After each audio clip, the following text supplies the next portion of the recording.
Donc à bord, aujourd'hui, il y a un radar, comme on avait en 92.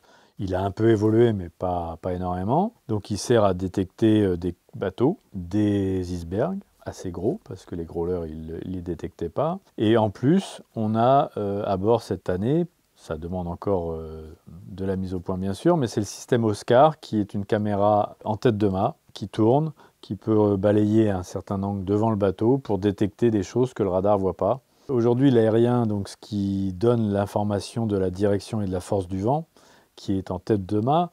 Donc ce capteur-là, il est essentiel parce que c'est lui qui va donner les bonnes informations au pilote automatique.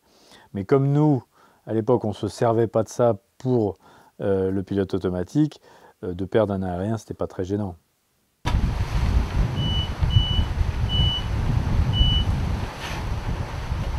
Pilote automatique, alors il faut savoir que c'est vraiment la partie quasiment la plus importante du bateau, puisque sans pilote automatique, un navigateur solitaire ne peut plus naviguer. Hein.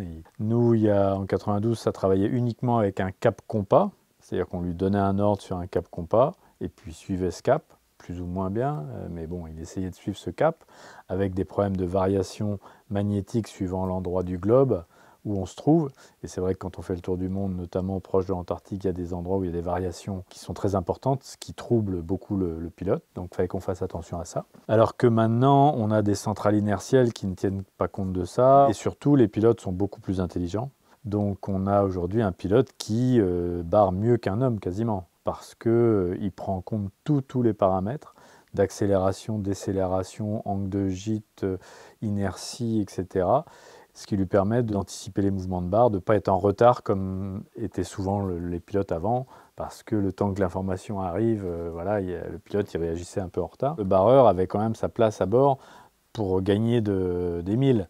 Ça m'est arrivé de barrer 15-16 heures par 24 heures sur mon premier Vendée Globe, parce que j'avais des problèmes de pilote, donc je voulais les épargner. Donc les pilotes d'aujourd'hui sont incroyablement efficaces. Vraiment, c'est remarquable.